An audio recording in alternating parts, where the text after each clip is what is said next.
الحمد لله رب العالمين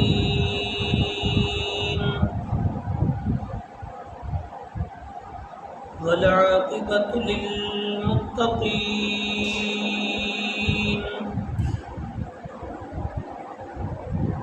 والصلاة والسلام على سيد الرسل وخاتم الأنبياء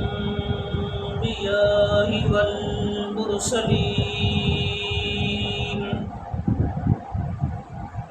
خصوصا على سيدنا ومولانا محمد الأمين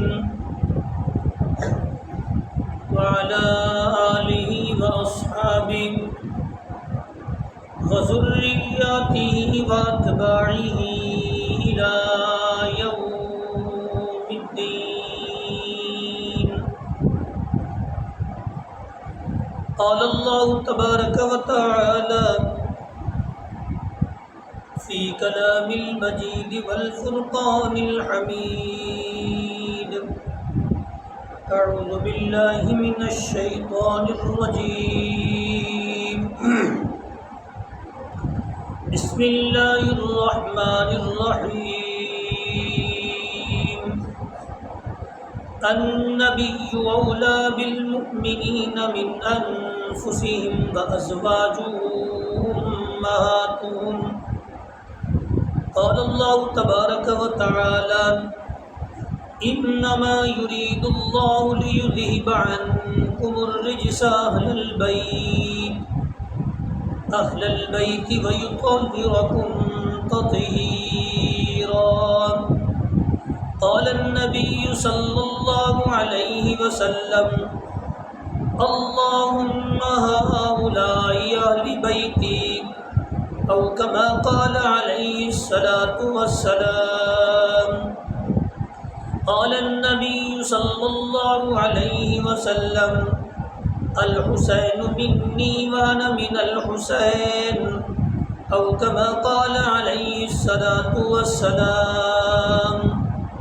قالوا سبحانك لا علم لنا إلا ما علمتنا إنك أنت العليم الحكيم.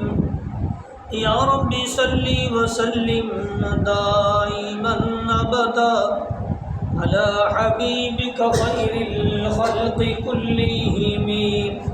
سبحان ربك رب العزة عما يصفون وسلام على المرسلين والحمد لله رب العالمين. مجھ میں کہاں جرت کہ کروں مدحت حسین کی، مجھ میں کہاں جرت کہ کروں مدحت حسین کی، لفظوں میں کیا بیان کروں عظمت حسین کی. الحسین منی وانا من الحسین، تھی میراث وراثت حسین کی. سجدے کو طول دے کر نبی نے بتا دیا، سجدے کو طول دے کر نبی نے بتا دیا کہ میرے دل میں کتنی ہے محبت حسین کی. دنیا میں تم کو کوئی ایسا قاری نہ ملے گا، دنیا میں تم کو کوئی ایسا قاری نہ ملے گا کہ نیزے کی نیک پھیرتی تلاوت حسین کی.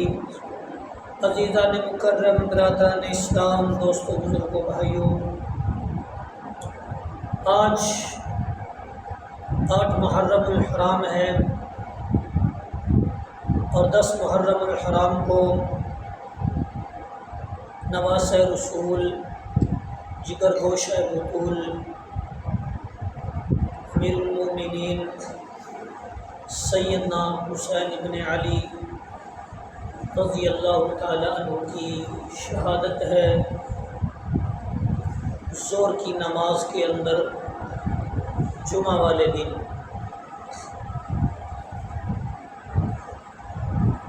واقعہ کربلا، سانحہ کربلا، یہ ایک واقعہ نہیں، قصہ نہیں، افسانہ نہیں، کہانی نہیں، یہ واقعہ ایک سبق ہے، ایک درس ہے۔ حضرت حسین رضی اللہ تعالیٰ عنہ کا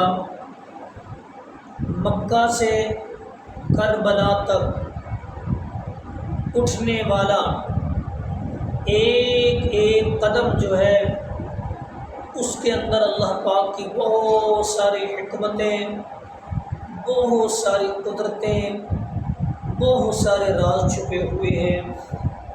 ہم صرف محفلوں میں بیٹھ کر تذکرہ کر لیتے ہیں، یوں ہوا، یوں بلایا گیا، یوں پانی بند کیا گیا، یوں شہید کیا گیا۔ فضیلت اور چیز ہے، شہادت اور چیز ہے۔ شہادت ایک اپنا مقام رکھتی ہے، فضیلت ایک اپنا مقام رکھتی ہے۔ حضرت حسین رضی اللہ تعالیٰ عنہ 57 سال کی عمر کے اندر کربلا میں گئے ہیں، تو یوں نہیں کہ اب 57 سال کی عمر کے اندر حسین کو عظمت ملی، شان ملی، مقام ملا، نہیں۔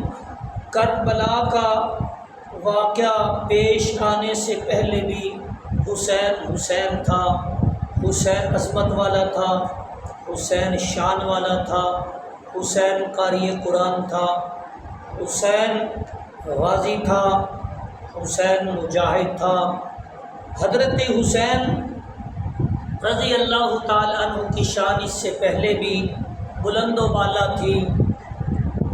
کربلا کی وجہ سے حضرت حسین کو شان نہیں ملی، بلکہ حسین کی وجہ سے کربلا کو شان ملی ہے، اس کی فضیلت بڑی ہے۔ حسین پہلے ہی فضیلت والے تھے۔ تو میں نے قرآن مجید کی جو آیت تلاوت کی ہے، انما یرید اللہ لیذھب عنکم الرجس اہل البیت ویطہرکم تطہیرا، جس وقت یہ آیت مبارکہ نازل ہوئی کہ اے پیغمبر، ہم اپنے آپ کے گھر والوں سے نجاست کو دور کرتے ہیں، ان کو پاک کرتے ہیں۔ عنکم الرجس اہل البیت ویطہرکم تطہیرا، آپ کے گھر والوں کو پاک کرتے ہیں۔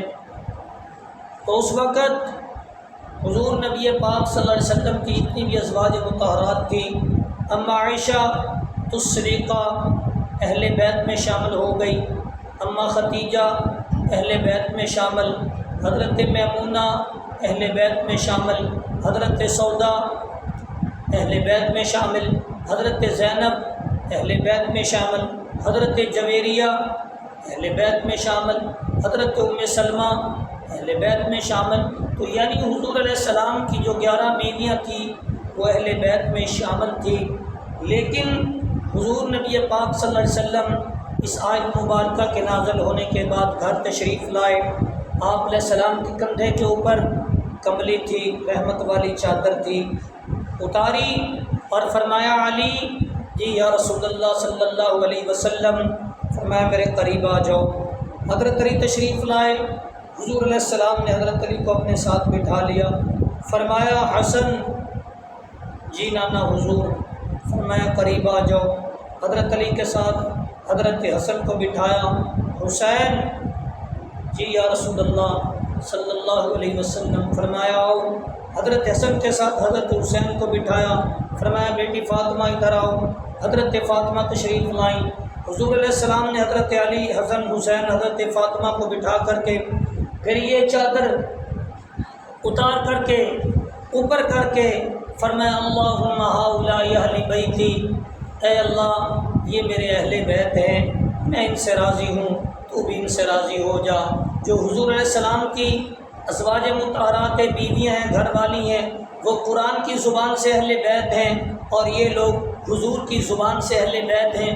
وہ بھی پاک، یہ بھی پاک، وہ بھی شان والے، یہ بھی شان والے۔ جو ان کی عظمت کا انکار کرے گا وہ بھی دائرہ اسلام سے خارج ہے، اور جو ان اہل بیت کا انکار کرے گا وہ بھی دائرہ اسلام سے خارج ہے۔ تو حضور علیہ الصلوۃ والسلام کی ازواج مطہرات اہل بیت میں شامل ہے۔ اور دوسرے مقام پہ قرآن نے فرمایا النبی اولی بالمؤمنین من انفسہم وازواجہ امہاتہم، کہ نبی کی گھر والی، نبی کی ازواج امت کی مائیں ہیں۔ ایک ماں وہ ہے جس کو باپ نے بتایا تیری ماں ہے، دادا نے کہا تیری ماں ہے، بھائی نے کہا تیری ماں ہے، رشتہ داروں نے کہا، خاندان والوں نے کہا یہ تیری ماں ہے، اور ایک میری اور آپ کی وہ ماں ہے جس کو قرآن نے بتایا تیری ماں ہے۔ اور وہ ماں کون سی ہے؟ وہ ہے جو ہمارے پیغمبر کی گھر والی ہیں، اماں عائشہ ہماری ماں، اماں خدیجہ ہماری ماں، حضرت جویریہ ام حبیبہ ہماری ماں، اس کو قرآن نے ہماری ماں کہا ہے۔